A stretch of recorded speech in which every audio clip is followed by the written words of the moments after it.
Hello tout le monde, bienvenue dans ce nouvel épisode de Jeune et Brillant, le podcast en partenariat avec MCE. Si vous aimez ce podcast, n'hésitez pas à vous abonner à la chaîne ou à mettre un petit like, ça fait toujours plaisir. Aujourd'hui, nous allons parler de la famille. La famille, ce premier lieu d'éducation qui façonne nos vies, nos habitudes, nos relations, mais aussi nos manières de relever les différents défis.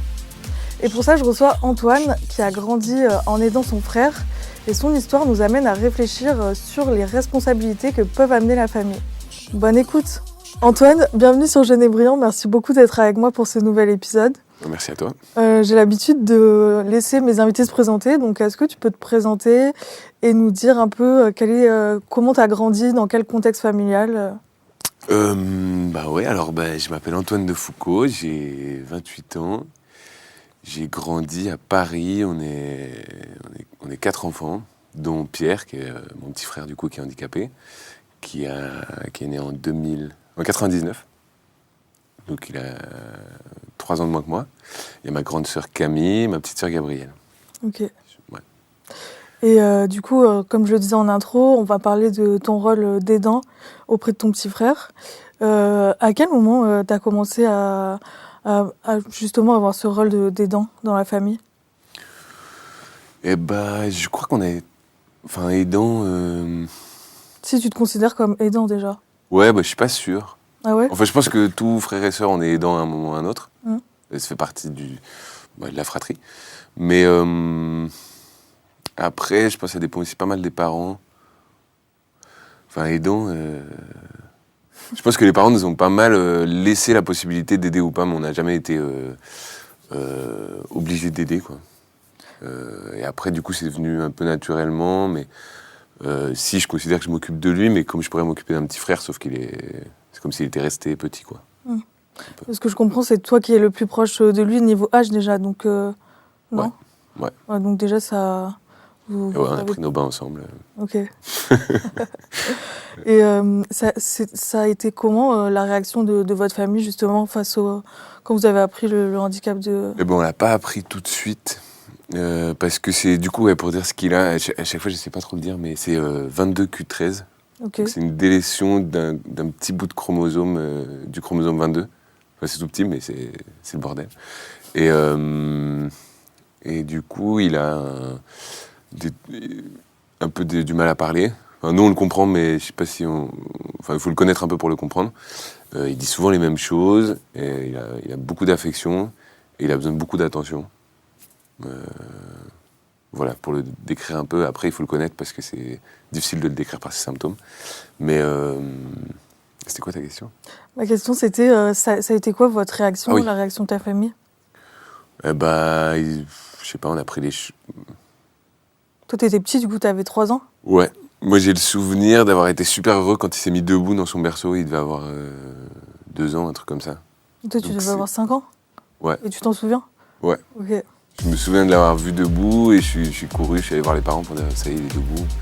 Donc c'est que déjà, j'ai toujours su qu'il y avait un truc différent, mais j'ai jamais eu de réaction parce que je suis né dedans, quoi.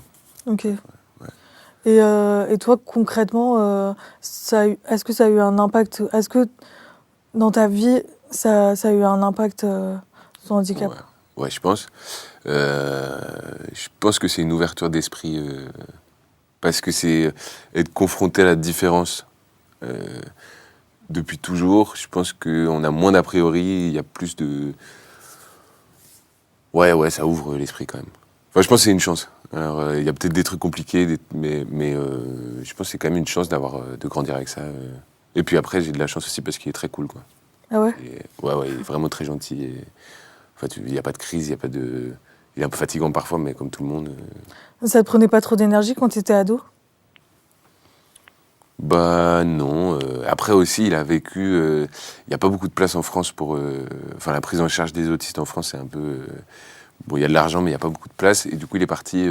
on a vécu à Tahiti pendant 2 ans.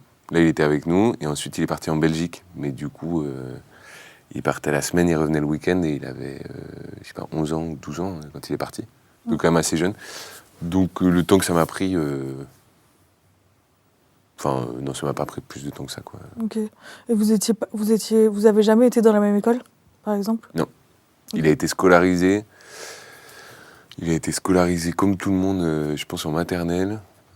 Je pense qu'il a eu une assistante de vie scolaire, AVS, je crois que c'est ça. Ouais, une AVS, ouais. Assez jeune. Et il est sorti du système scolaire, je sais pas, 10 ans, un truc comme ça. Ok. Donc, ouais, tu l'as pas vraiment connu. Non, on n'a jamais été à la même école en tout cas. Ok. Ouais. Et toi, ça t'a jamais empêché de faire des activités extrascolaires ou de voir tes amis ou de... Non. Il y a toujours... Non. Ok. Et est-ce que votre famille, elle a eu des aides extérieures ? Ouais, beaucoup. Elle a eu quoi ? Et bah justement, en rentrant de Tahiti, comme il n'y avait pas de prise en charge. Donc c'est pas... Ouais, il n'est pas allé tout de suite en Belgique. D'abord, il y a eu un système qui a été mis en place, ce dont je te parlais, les 3I. C'est-à-dire il y a des gens de la famille et des amis qui sont venus s'occuper de lui 1 heure par jour. Et il y avait, je pense, une 50aine, une 60aine de personnes, un truc comme ça. Ah ouais, pour c'est les énorme. gens, ouais, c'est vraiment appel à tout le monde, quoi. Ok. Et donc pour les gens, ça leur prenait 1 heure par semaine ou 1 heure toutes les 2 semaines. Et lui, ça fait qu'il avait une prise en charge royale parce que des gens qu'il aime, qui sont là 1 heure. Genre toute la journée. Avec lui, ouais, comme des heures de cours. Ok. Voilà, c'était son emploi du temps. Il y avait des copains, de la famille, machin. Putain, c'est ouf, vous avez de la chance. Ouais. Vous êtes... Et de ça est née une association. Ok. Mais ouais, on était toujours beaucoup entourés, quoi. Ok. Et c'est quoi cette association du coup ? Ça s'appelle le Chemin de Pierre. Et donc ça a commencé là.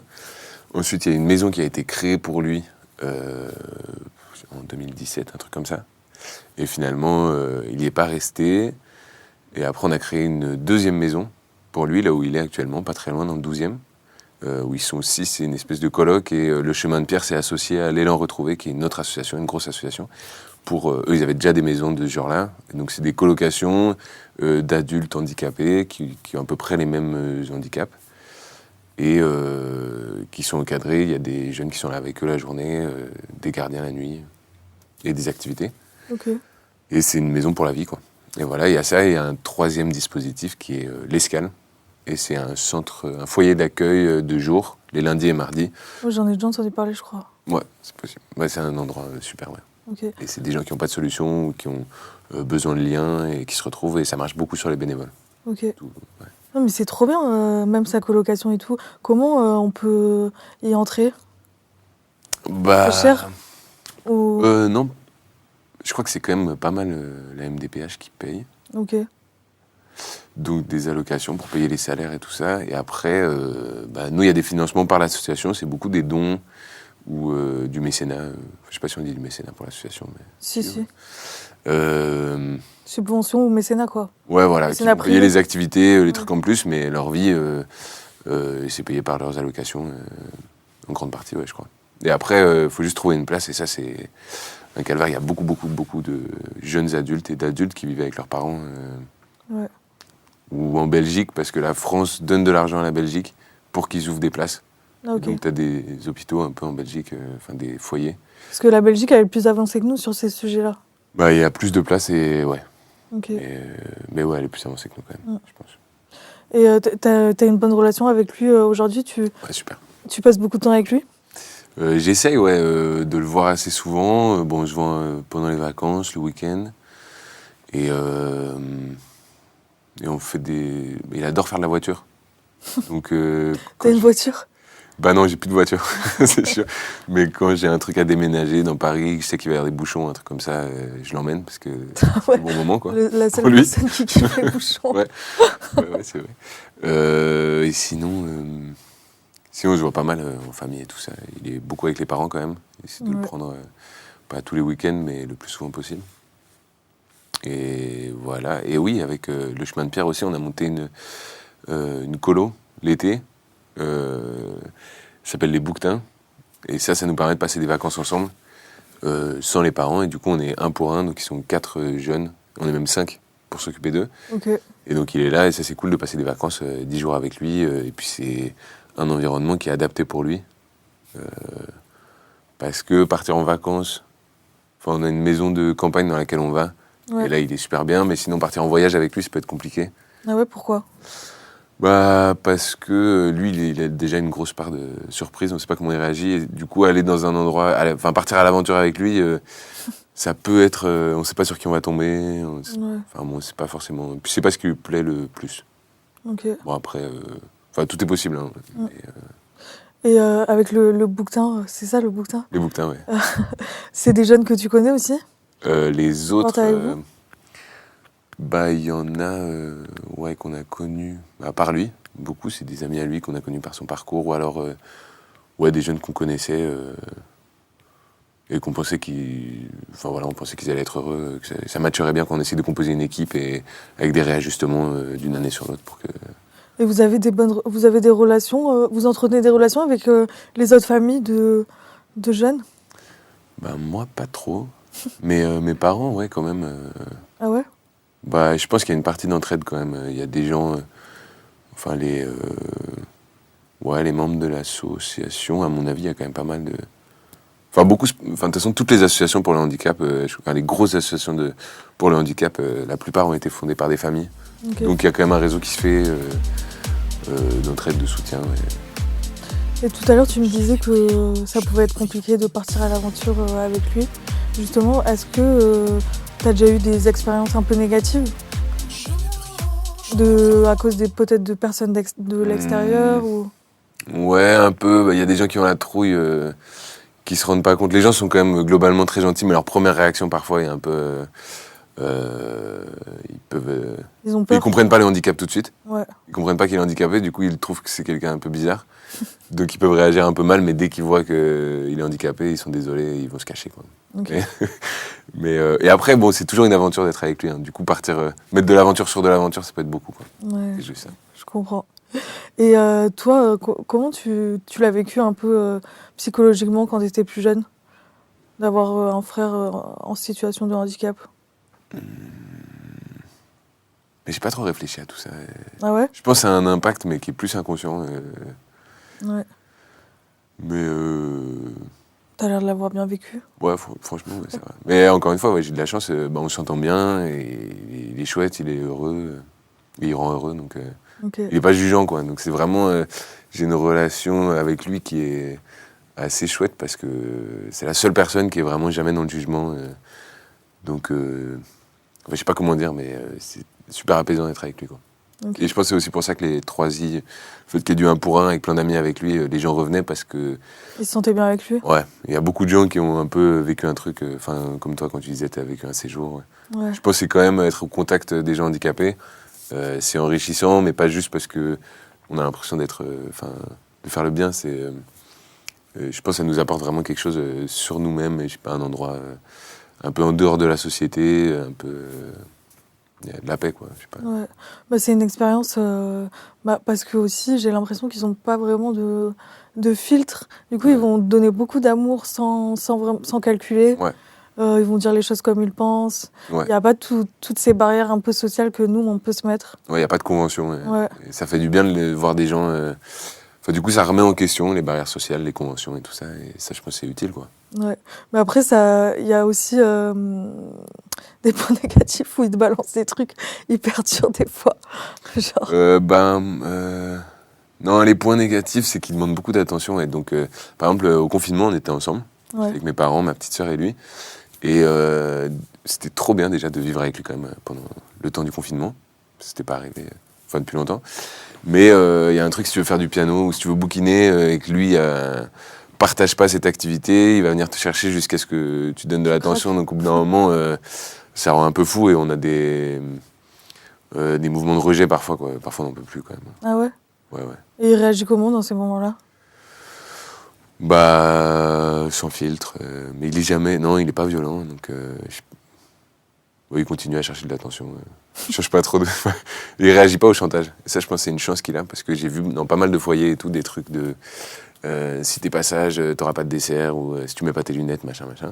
Et lui, il est complètement imperméable à ça. Ouais. Et ça, franchement, c'est une chance. C'est un truc qu'on devrait tous savoir, parce que... le chantage, c'est quand même une grosse part de notre vie, quoi.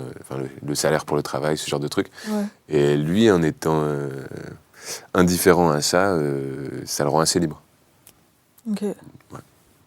Et toi, dans tes relations, t'en parlais à tes amis ou est-ce que t'en parles à tes amis?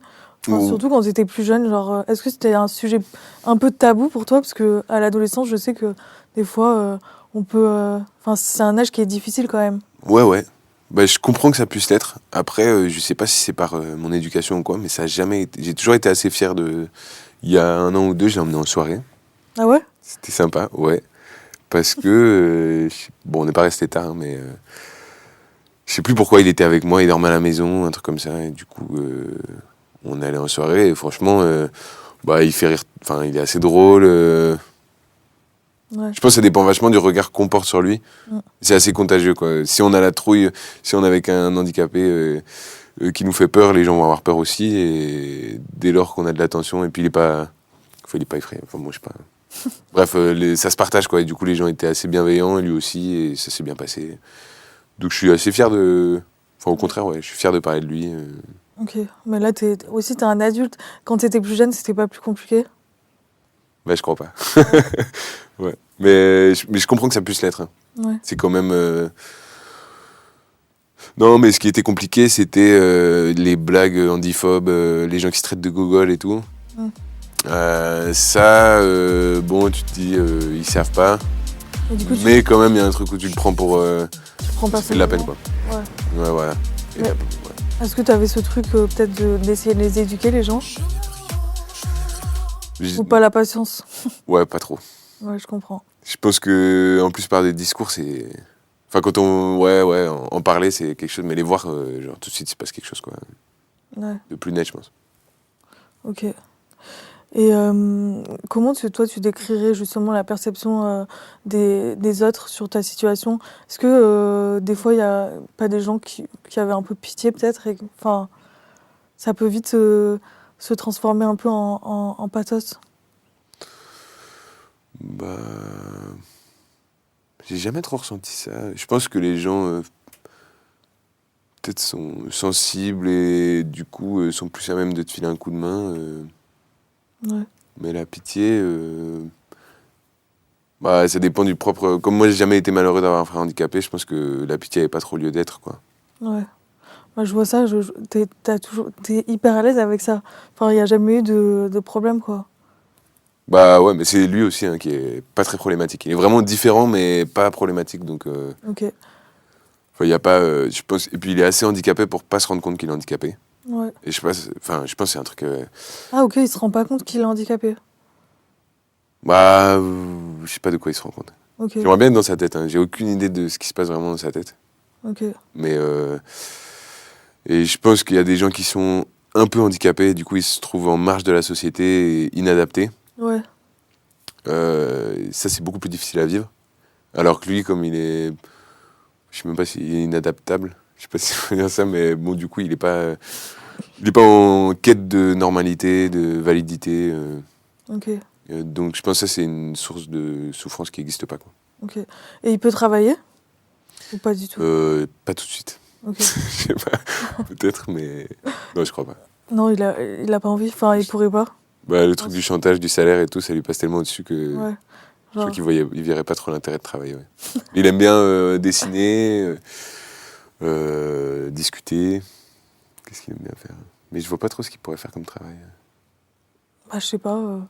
En vrai, vendeur ou des trucs comme ça, non? On peut faire? Ou non? Hmm, non, je pense pas qu'il puisse. Ou travailler. Ah ouais? Même. Ok. C'est du travail à la chaîne, mais il Non, verrait horrible. pas trop l'intérêt, quoi. Horrible le travail à la chaîne. Bah, beaucoup, les gens dans les ESAT, c'est beaucoup ça. Ah bon? Les handicapés, ouais. Enfin, ils viennent des cantines, enfin, ceux que j'ai vus en tout cas. Ou encadreurs, ou ce genre de trucs. Parfois, il y a. Ah oui, cantine, Ouais. mais pour moi, c'est pas trop travailler à la chaîne cantine. Non, bien sûr. Ouais, Non, c'est vrai, ça c'est pas. Mais ou emballer des disques, enfin, il y a des trucs comme ça. Ouais. ok. Il y a toujours une. Enfin, bon. Mais lui, je le verrais pas trop travailler. Ouais. Pour être psy, peut-être. Enfin, les gens- je sais pas. Ça a l'air d'être quelqu'un de très à l'écoute. Ouais. Tu te confies à lui? Ouais. Ouais, quand même. Ok. Et avec tes parents, ça s'est toujours bien passé ou est-ce que y a pas eu des moments où ils étaient un peu en burn-out? Enfin, Si, je pense.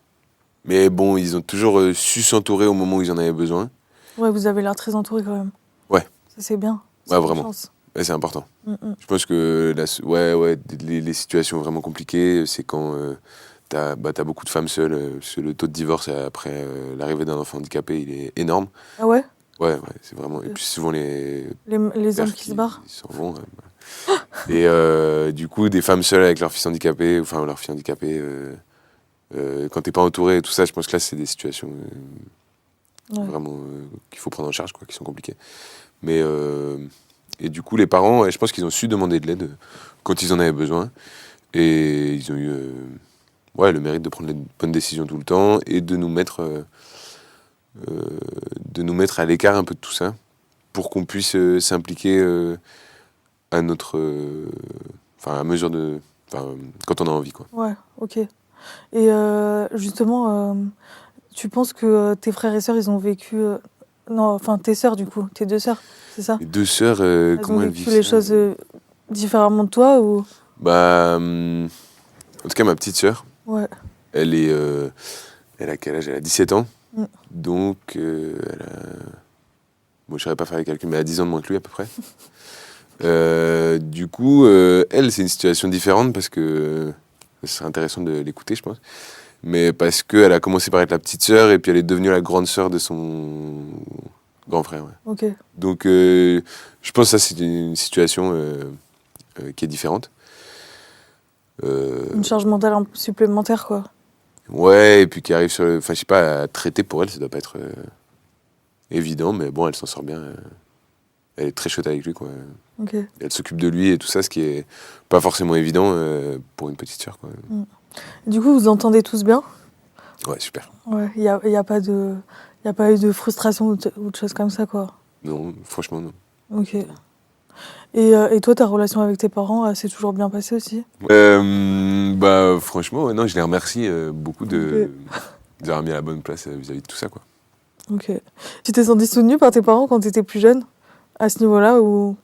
Ouais. Bah, comme je te disais, ils étaient au bon endroit, quoi. Je pense que Ok. ouais, je les remercie pour ça parce que voilà. Et puis si j'ai jamais été malheureux de cette situation, je pense que c'est quand même grâce à eux parce qu'ils ont eu le bon regard là-dessus, quoi. Ok. Et au niveau plus société, est-ce que tu penses que les gens ils sont assez sensibilisés à ce au handicap au sens large? Parce que justement tout à l'heure on disait que moi aussi j'avais connu une expérience de séjour avec des handicapés et sur le coup moi j'étais super étonnée en fait de partir en séjour alors que j'avais aucune formation, aucune expérience, que j'avais 20 ans ou 21 ans et on m'a absolument rien demandé et on devait s'occuper à 4 de 19 personnes. Du coup j'étais un peu... Et c'est toujours comme ça ou pas? Il n'y a pas besoin de formation? Bah, c'est assez... Si, il y a des formations, hein, évidemment. Ouais. Et à mon avis, sur les 4, personne n'était formé sur les 4? Bah, il y en avait... franchement, il y avait la directrice de séjour. Mais je sais ouais, voilà. Mais la directrice, elle devait avoir quand même oui, des brevets ou des trucs comme ça. Je crois que elle devait bosser dans un foyer 2 jours, un truc comme ça peut-être. Ouais. Mais bon, après, ça demande des qualités humaines oui. Principalement. Et une formation, c'est tellement du cas par cas que t'as des généralités. Après, je sais pas trop je connais pas trop les formations. Mais je pense que c'est super important d'avoir des gens formés. Après, c'est des boulots qui sont pas très... Enfin, en fait, ça rapporte pas d'argent, le handicap, donc c'est... Ah ouais, moi je me rappelle, on était grave mal payés. Ouais. Genre, non, mais eux, en fait, c'est un peu la... Enfin, c'est comme les malades, comme les vieux, comme les bébés. C'est des personnes qui rapportent pas d'argent à la société, donc elles sont pas trop considérées. C'est pour ça que les gens qui s'occupent d'eux, c'est des métiers qui sont pas très bien payés, pas très bien considérés, alors que c'est des métiers franchement merveilleux, quoi, et pas faciles. Enfin, vraiment. C'est un métier un peu de vocation, quoi. Tu choisis de t'occuper de donner aux gens. Mais... J'ai entendu pas mal de gens, un peu comme toi, qui avaient fait un séjour l'été pour faire un petit boulot, et ça leur a vraiment plu. Après, ils ont voulu continuer là-dedans. Ah ouais? Ouais. Non, moi, j'étais pas assez... ouais. J'étais trop fatiguée à la fin. Ouais, mais 4 pour 19, c'est n'importe quoi en même temps. Tu te diras, t'as peur. Ouais. Mais c'était il y a longtemps, c'était il y a au moins 8 ans. Donc, et du coup, qu'est-ce que tu penses qui pourrait être mis en place pour améliorer ces situations en France? Comment sensibiliser les gens Sensibiliser et même, je sais pas, qu'est-ce qui pourrait être mis en place pour aider les familles qui sont pas entourées comme toi, vous avez été entouré, tu vois. Bah, en vrai, il faut plus de centres, plus d'argent, plus de moyens, quoi. C'est un peu toujours pareil, mais je pense que c'est quand même...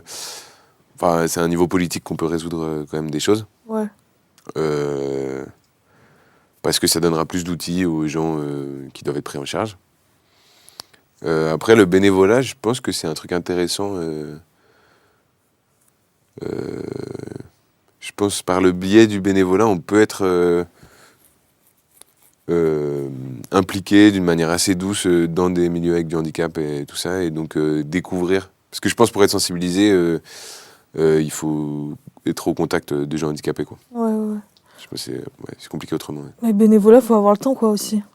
Ouais. En vrai. Mais je sais pas, je crois qu'il y a des trucs qui se mettent en place avec des entreprises. Ah ouais?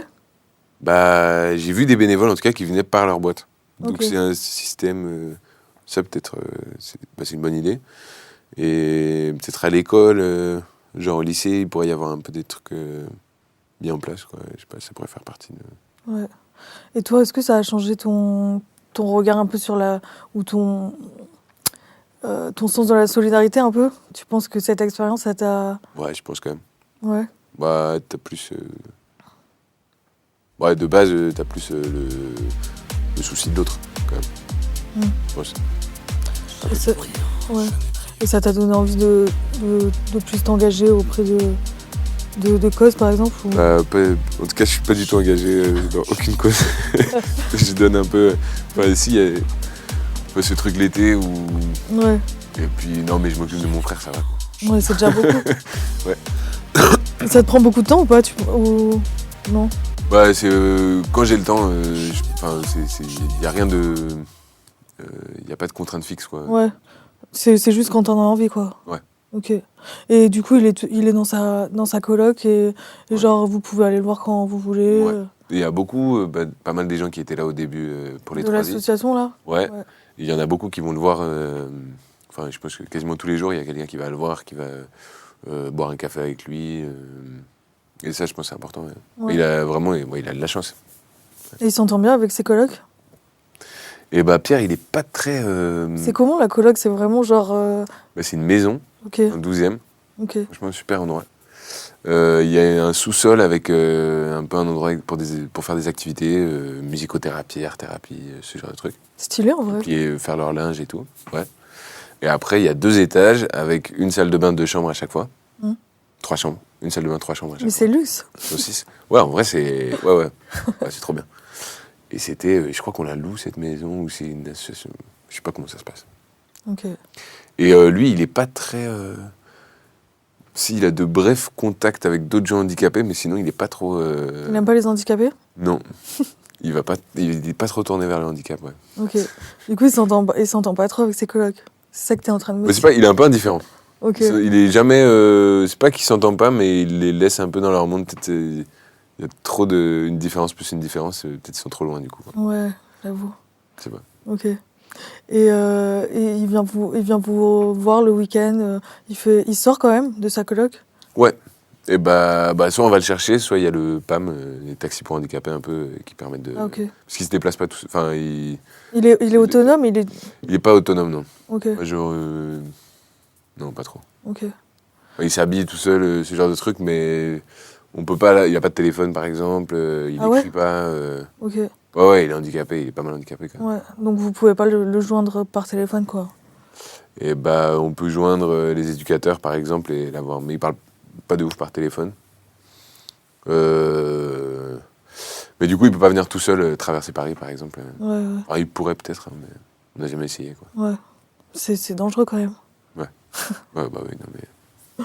Ok. Et est-ce que tu tires un peu une leçon ou pas de ce que vous avez vécu dans ta famille? Eh bah... Ouais, je pense qu'aller vers la différence, c'est toujours... ça nous grandit, quoi. Ouais. Mais que ce soit voyager, dire des choses qu'on connaît pas, voir des gens différents. Et là, du coup, c'est une grosse différence d'un coup. Donc, je pense que ça me... Ouais, c'est comme un voyage. Et je pense que... Enfin, voilà. Découvrir de nouvelles choses, ça nous enrichit. Ouais. Et le handicap, je pense qu'il y a une valeur qui est un peu décriée, qui n'est pas vraiment considérée dans le handicap, qui est celle-là, c'est un monde à explorer. Et, voilà, peut-être on se rend pas. Enfin, faut le savoir, faut le vivre pour le savoir. Ouais, c'est vrai que c'est hyper stigmatisé le handicap. Hein. On n'a pas. Enfin, on n'en parle pas souvent, quoi. Ouais. Si, il y a eu le film, là, je sais pas si t'as vu le petit truc en plus, là, ça s'appelle comme ça, non? Ouais, petit truc en plus. T'as bien aimé ou pas ce film? Pas mal, j'ai trouvé ça. J'ai trouvé ça. On sentait qu'il y avait une bonne ambiance. Donc, il y a ce côté-là du handicap où tout le monde se marre et tout, qui est assez chouette. Après, je pense que c'était pas trop. Pas réaliste. Ah ouais? Dans quel sens? Dans quel sens Je pense que les problèmes liés au handicap ne sont pas les problèmes du film. Enfin, je ne saurais pas trop comment dire, mais. Ouais, il y a un peu les clichés du handicap. Ouais. Tu vois, dans ce sens-là, mais c'est intéressant aussi parce que ça permet de sensibiliser, donc quelque part tant mieux, mais je pense que le handicap, c'est pas vraiment ça, et c'était un peu cliché. Hors norme, par exemple, je sais pas si t'as vu. Oui, avec Vincent Cassel et tout. Ouais, voilà. Ouais. Ça, je pense que c'est plus documenté, mais c'est pas du tout le même genre de film, en fait. Oui. Non, c'est plus un film social, même s'il y a un côté comique, et un petit truc en plus, c'est il a voulu faire une bonne comédie, et se dire on va mettre des handicapés, ça donne de la visibilité au handicap, ça c'est intéressant. Ouais. Après ça parle pas du handicap. Oui, c'est vrai. C'est vrai que Hors Norme ça parlait beaucoup plus du handicap. Ouais. Il était beaucoup plus deep comme film. Hein, bah ouais. Comme le handicap. Ouais, c'est vrai. Mais moi justement, le petit truc en plus, j'ai trouvé que c'était un peu des fois tourné au ridicule. C'était pas très. Moi je m'interroge vachement sur Artus, l'humoriste. Qui a fait ce film. Ouais, parce que j'ai vu des sketchs de lui. Moi j'ai pas envie de bitcher, mais. Là, on est entre nous. Mais j'ai vu des sketchs de lui où il fait l'handicapé, justement. Oh my god. Ouais, et après, c'est drôle, et je pense qu'il a. Je sais pas quel est son rapport au handicap, il a pas de mauvaises intentions, mais je sais pas comment ça peut être perçu par des gens réellement handicapés ou un peu handicapés. Je me demande si. Après, ouais, on peut rire de tout, donc je sais pas. Mais... Non, mais je suis d'accord, dans le film, il joue l'handicapé aussi. Ouais. Moi, j'ai trouvé ça grave problématique, en vrai. C'était pas nécessaire de rajouter ça dans le scénario. Ouais. Je trouve que de là à traiter les gens de gogol, on n'est pas très loin, en fait.